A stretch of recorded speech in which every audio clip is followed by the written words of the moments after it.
Here is how losers trade in crypto. Losers simply check how much capital do I currently have available. Maybe I've saved some money up, I've got some money available to deploy. So now I'm looking for different crypto projects and I'm investing in the first few ones that I see that I find attractive. And then I simply hold those projects for a very long time. And even if the price crashes, I have diamond hands. And yeah, that's in the end how you lose in crypto. What I think is the better approach is to be very tight when buying. So to be incredibly selective in the trading opportunities you actually enter. And to be very, very loose when selling. As in, if you've got the slightest doubts about your prior investments, to exit very quickly. I think this is the right approach. So you're doing the exact opposite of the loser. You're not just spraying and praying, buying all kinds of random stuff, and you don't just hold on to it for dear life. You're very selective in what you're buying after you've done tons of research, and then you exit very fast once the smallest doubts come. Now, why would you want to do it this way? First of all, you want to be very selective with your investments, because with investments, with any market, it's only a few winners versus the majority of losers.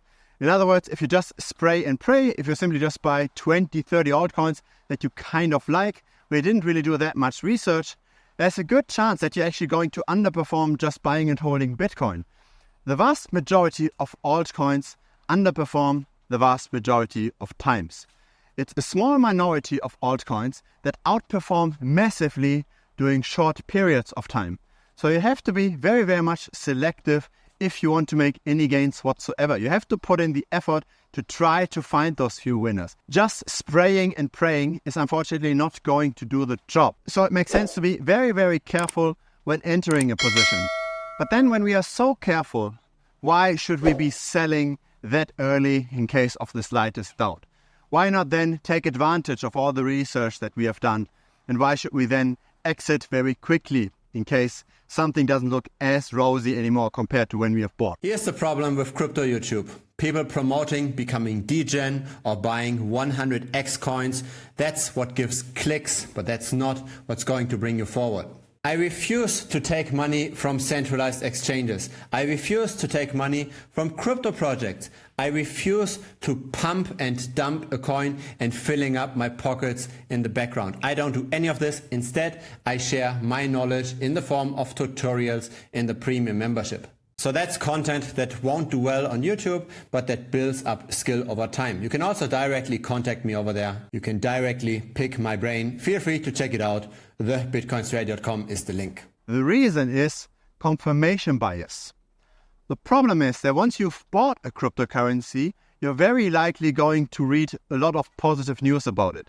You're likely going to do more research as you're holding this. You're going to watch a lot of YouTube videos. Most YouTube videos are bullish on any kind of asset. So you're getting a lot of confirmation bias. You might be interacting with the community of that project. Everybody is hyped about the community. Everybody is hyped about the project, thinks the price will go up. So you hear nothing but positive news about the cryptocurrency once you're in there. That means that because you're holding the token, you'll always have this rose-colored glasses on. You will always read about things in a way more positive light than they actually are. That means once you get some slightest doubts, then probably the situation is already absolutely monstrous. It's probably absolutely terrible. But the problem is you don't see all of this because you have all of these positive news around you. So once you see the slightest doubts, right, once you see critics that you kind of feel have a point, then you have to exit super, super fast because you want to be among the first sellers, right? This is how we make money. We want to be buying early when nobody knows about a project, but we also want to be selling very early. We don't want to wait until a lot of other people have already sold before us because that crashes the price.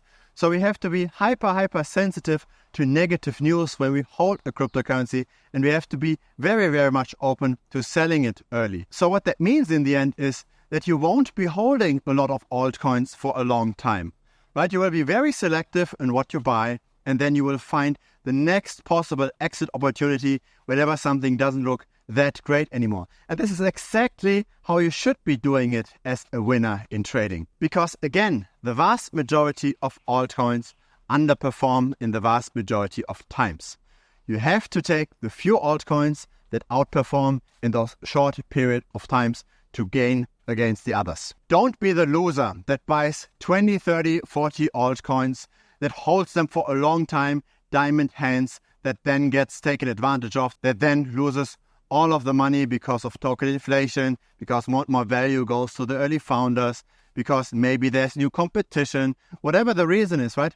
Don't be that person that holds onto the bag of losses that then in the end has to realize those losses at some point, or maybe even completely forget about the portfolio, right? That's the most common thing. People see, okay, I'm down 80% anyways, so I don't have to look at it anyways anymore. I just wait for the next bull market. But then the problem is that the altcoins that you might be holding might not be the ones that take off in the next bull market. That's normally not the case, right? We see a rotation. The altcoins that had been very nicely performing 5-6 years ago are not the ones that are performing very well in this bull market. If it's your first time here, feel free to subscribe. I publish videos regularly. A like would be very much appreciated as well. It helps the channel grow. Feel free to also check out our Telegram channel. The link is down below. See you over there. Cheers.